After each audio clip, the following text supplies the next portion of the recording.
नमस्कार साथियों, स्वागत है आप सभी का। सीटेट 7 जुलाई मैंने आज इसका टाइटल रखा है। आप सभी को पता है कि आपका एग्जाम कब है? 7 जुलाई को। सीडीपी के अभी तक हम 20 क्वेश्चन कर चुके हैं, 10-10 करके। 10 कर रहे थे हमने पिछली वीडियो में और 10 उससे पहले। तो ये 20 क्वेश्चन हमारे हो गए हैं। अब आपने 20 में से देखा होगा आपके कितने मार्क्स बन रहे हैं। आज मैं आपको बताऊंगा कि ये किस प्रीवियस ईयर से हम 10-10 क्वेश्चन कर रहे थे, और वो मैं आपको बताऊंगा 10वें क्वेश्चन के बाद। अभी आप देखिए ये 10 क्वेश्चन और आज हम करेंगे। ऐसे ही करके हमारे पूरे 30 क्वेश्चन सीडीपी के कंप्लीट हो गए। अब यहाँ आपको सीखने के लिए क्या मिला आप वो देखिए। पहली बात, ये क्वेश्चन करे कैसे आते हैं वो आपको समझ में आया होगा। दूसरी बात, इनको पढ़ना कैसे है वो आपके समझ में आया होगा। यहाँ पर जो भी वर्ड नेगेटिव होते हैं वो सारे हटे जाते हैं। सबसे पहले इन क्वेश्चनों को करना काफी सरल होता है। ये सब चीजें आपने सीखी होंगी। अब आज की वीडियो में मैं पहले भी बता चुका हूं आपको कैसे आंसर देने हैं। 1 2 3 करके ऐसे करके आपको 10 तक क्वेश्चन लिख लेने हैं पॉइंट। और जो जैसे पहले का आंसर आपको बी लगे तो आप बी लिख देना, और अगर ये सही होता है तो सही है, नहीं तो गलत होता है तो कट्टा कर देना। जैसे सी किया सही हो गया, और जो गलत होता है उसके आगे सही वाला आंसर ऑप्शन में लिख लेना। तो इस तरह से आपको करने हैं। आप अभी एक पेपर और पेन उठाइए और स्टार्ट करते हैं।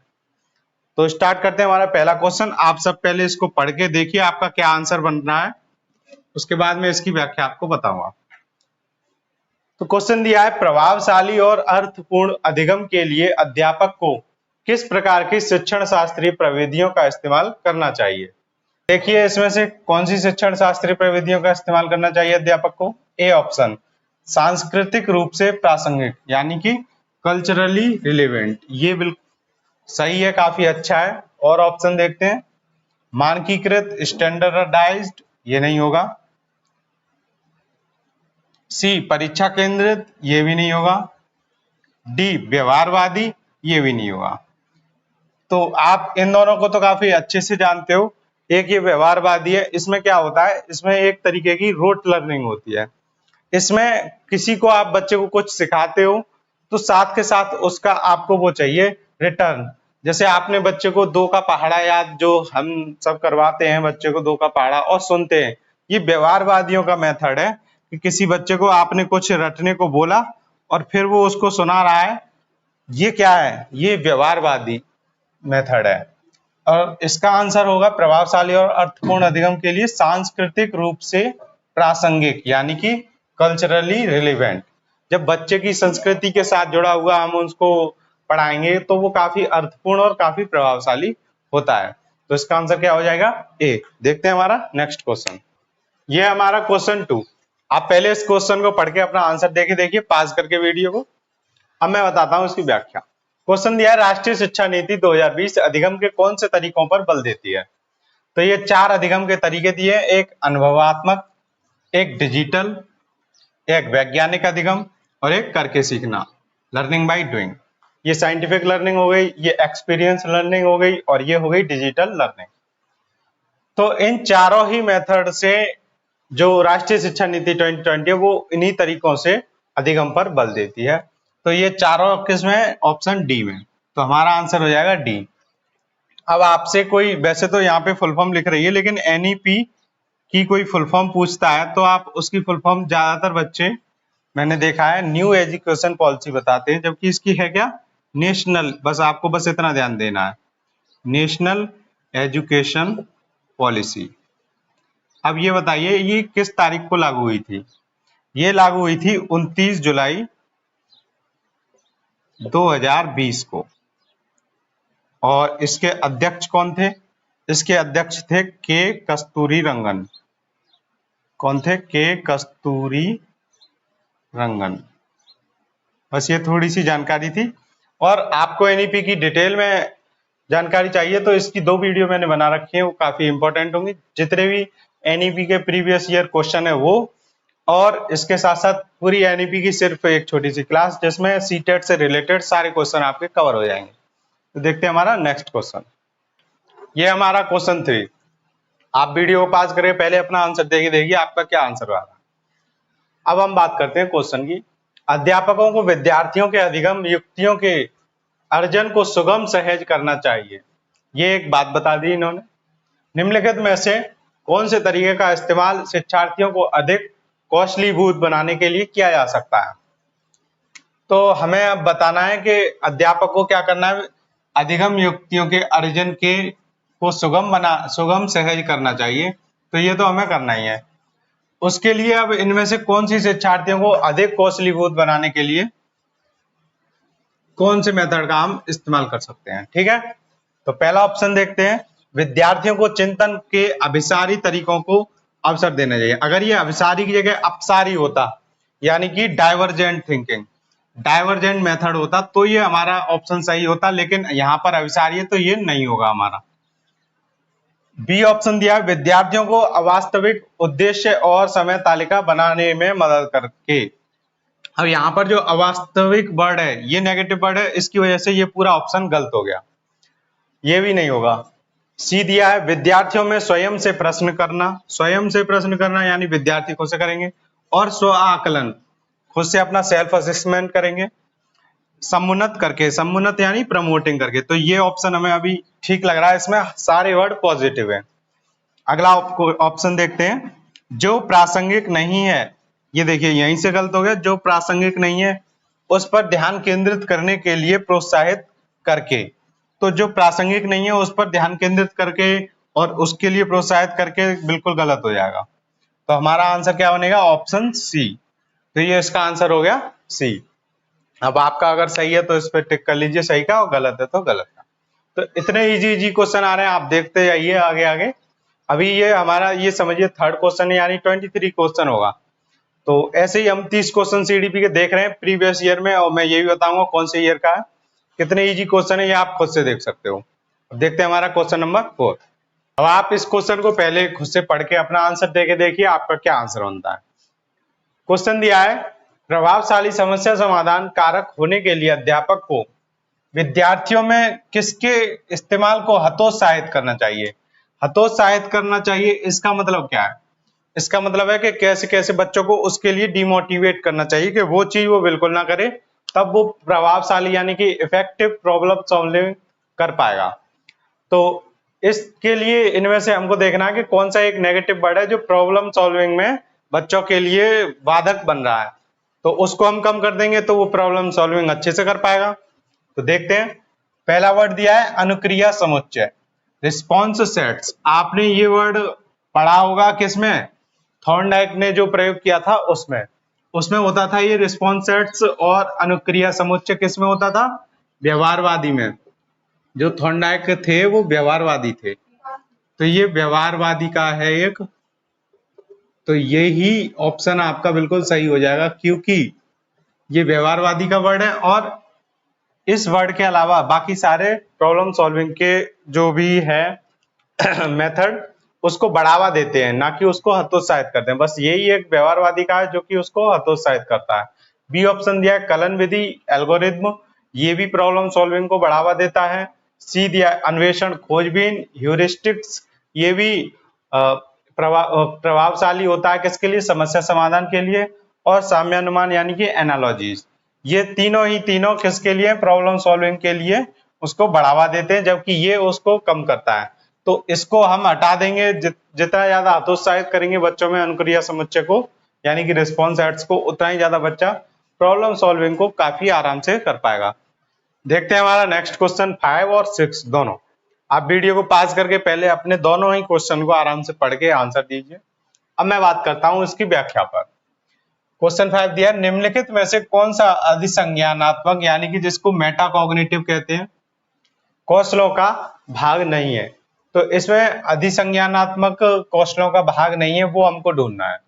योजना, मूल्यांकन, पर्यवेक्षण यानी कि मॉनिटरिंग, और निष्क्रिय अनुकरण। अब आप देखिए इससे इजी कोई क्वेश्चन आ सकता है, सारे ही वर्ड पॉजिटिव हैं और एक ही वर्ड नेगेटिव है, निष्क्रिय अनुकरण। तो सीधी सी बात है, इतना हर एक कोई जानता है, जो कॉग्निटिव है उसी का पार्ट होता है अधिसंज्ञानात्मक यानी कि मेटाकॉग्निटिव। तो उसमें योजना भी आती है, मूल्यांकन भी आता है, पर्यवेक्षण यानी मॉनिटरिंग भी आता है, सिर्फ क्या नहीं आता? निष्क्रिय अनुकरण। तो इसका आंसर क्या हो जाएगा? Answer D. तो ये हमारे अधिसंज्ञानात्मक कौशलों का भाग नहीं है। क्या चीज? निष्क्रिय अनुकरण, जिसको हम बोलते हैं पैसिवली इमिटेटिंग, कि बच्चा उसमें एक्टिव ही ना हो और सीधे सीधे उसको अनुकरण करता है, उसकी नकल करता है, इमिटेटिंग करता है। पढ़ते हैं हमारा नेक्स्ट क्वेश्चन 6। विद्यालय में बच्चों की सफलता में निम्न में से कौन सा कारक बाधा उत्पन्न करता है? तो इनमें से हमको ऐसा कारक ढूंढना है जो बाधा उत्पन्न करता है बच्चों की सफलता के लिए। तो पहला ऑप्शन दिया है लचीली समय सारणी। हर एक चीज लचीली होनी चाहिए, चाहे वो पढ़ाई हो या टीचर हो या उसका टीचिंग मेथड हो। तो लचीली समय सारणी भी होनी चाहिए। कभी ऐसा नहीं है कि आज हम 10 ही मिनट पढ़ाएंगे या आज 20 मिनट ही पढ़ाएंगे, ऐसा कुछ नहीं। कभी थोड़ा ज्यादा, कभी बच्चों के मुताबिक थोड़ा कम। तो बी ऑप्शन दिया है संरचनात्मक शिक्षा शास्त्र, ये भी काफी अच्छा है, कंस्ट्रक्टिव पेडागोजी होती है जो। सी दिया है कठोर पाठ्यचर्या।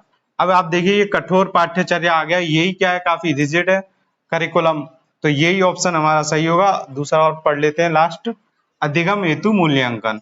तो अधिगम के लिए ही मूल्यांकन किया जाता है, तो ये वाला भी बिल्कुल हमारा सही है। तो इसमें कौन सा हमें ऐसा कारक ढूंढना था जो बाधा उत्पन्न करता है, वो क्या है, कठोर पाठ्यचर्या। तो आप ये देखिए कि हम जितने भी क्वेश्चन कर रहे हैं उसमें नेगेटिव वर्ड बिल्कुल अलग दिखता है। फिर काफी स्टूडेंट कहते हैं कि हम इसमें कंफ्यूज हो जाते हैं, चार चार ऑप्शन में कौन सा आंसर सही है। अभी तक आपने इतने क्वेश्चन किए हैं, बताइए एक भी मेरे समझाने के बाद आपको ऐसा लगा कि इसमें कोई कंफ्यूजन है इन चारों में? तो ऐसे ही आप धीरे धीरे ये प्रीवियस ईयर पेपर पढ़ते जाएंगे तो आपको सारे के सारे क्वेश्चन में सीधे एक जो सही आंसर है वो दिखाई देगा, ना कि ऐसा कि हमको चारों में कंफ्यूजन है, चारों सही लग रहे हैं, ऐसा बिल्कुल नहीं होता है। सीटेट सबसे इजी एग्जाम है जिसमें आंसर साफ साफ दिखता है। देखते हैं हमारा नेक्स्ट क्वेश्चन, क्वेश्चन 7। आप इसको पहले पढ़ के अपना आंसर देके देखिए, वीडियो पास करके अच्छे से आप अपना करके देखिए। अब हम बात करेंगे इसकी व्याख्या पर। जल के स्रोतों के बारे में चर्चा करते हुए रानी उत्तर देती है कि नल और फव्वारा पानी के मुख्य स्रोत हैं। उसका उत्तर किसका प्रतिनिधित्व करता है? तो जो उसका उत्तर है कि नल और फव्वारा पानी के मुख्य स्रोत हैं, तो आपको बताना है कि ये किसका प्रतिनिधित्व करता है इन ऑप्शन में से। पहला ऑप्शन दिया उसकी समझ जो उसके अनुभवों के आधार पर है, यही ऑप्शन हमारा बिल्कुल सही है। उसकी एक समझ बनी हुई है, उसने देखा होगा कि नल से और फव्वारे से ही पानी निकलता है। जहां जहां वो गई होगी वहां उसने देखा होगा नल से और फव्वारे से पानी निकल रहा है। तो उससे पूछा कि पानी सबसे ज्यादा मेनली पानी कहाँ से निकलता है, मुख्य स्रोत क्या है पानी के? तो उसने बोला नल और फव्वारे ही पानी के मुख्य स्रोत हैं। अब बाकी के ऑप्शन भी देखते हैं। बी ऑप्शन दिया है उसकी निम्न अंतःवैयक्तिक और अंतर्वैयक्तिक बुद्धि। अंतःवैयक्तिक होती है इंट्रापर्सनल और अंतर्व्यक्ति बुद्धि होती है इंटरपर्सनल। तो ये लो बता रहे हैं, तो ये भी गलत है, जबकि इस क्वेश्चन का आंसर हमारा तो मिल ही गया, लेकिन ये बिल्कुल ही नेगेटिव वर्ड है। सी क्या दिया, नई अवधारणा सीखने के लिए प्रेरणा की कमी। ऐसा भी कुछ नहीं है कि नई अवधारणा सीखने के लिए।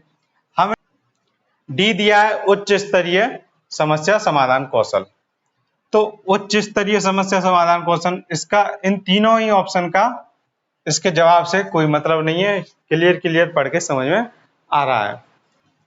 नेक्स्ट क्वेश्चन दिया है, आप पहले इसका आंसर खुद से करके देखिए। अब हम बात करते हैं इसकी व्याख्या पर। भावनाओं और संज्ञान के बारे में निम्न में से कौन सा कथन सही है? तो हमको बताना है जो इमोशंस और कॉग्निशन होता है उसके बारे में सही कथन क्या है।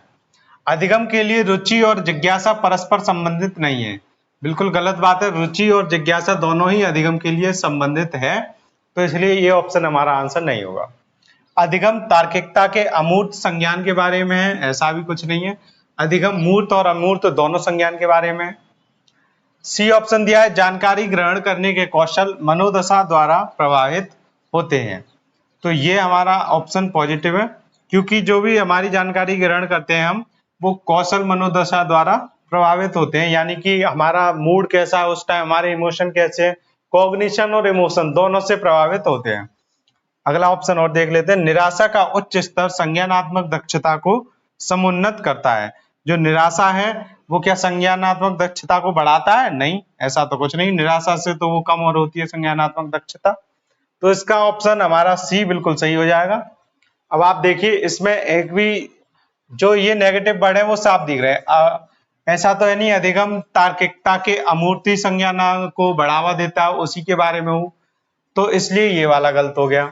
पहला क्यों गलत था? रुचि और जिज्ञासा संबंधित नहीं है बता रहा है, क्योंकि रुचि और जिज्ञासा दोनों ही संबंधित हैं। जब तक हमारी रुचि नहीं होगी और जिज्ञासा नहीं होगी तो अधिगम कैसे होगा। डी दिया था निराशा का उच्च स्तर संज्ञानात्मक को बढ़ावा करता है, यानी समुन्नत प्रमोट करता है, तो ये भी गलत हो गया। तो आपको सीधे सीधे एक ही ऑप्शन इसमें ऐसा है जो बिल्कुल सही और पॉजिटिव दिख रहा है। और वैसे भी आप देखेंगे इमोशन और कॉग्निशन दोनों ही कौशल मनोदशा द्वारा प्रभावित, ये जो हम जानकारी करते हैं यानी कि जो अधिगम करते हैं वो इनके द्वारा इफेक्ट उस पर पड़ता है। अगर हमारा माइंड काफी अच्छा होगा, पॉजिटिव होगा, तो हम काफी जल्दी और काफी आसानी से सीखते हैं। लेकिन अगर माइंड में काफी नेगेटिविटी हुई, कैसे सीखेंगे, डरा हुआ हुआ कोई बच्चा, तो उसको सीखने में काफी दिक्कत आती है। तो ये उसको क्या करता है? प्रभाव करता है। देखते हैं हमारा नेक्स्ट क्वेश्चन।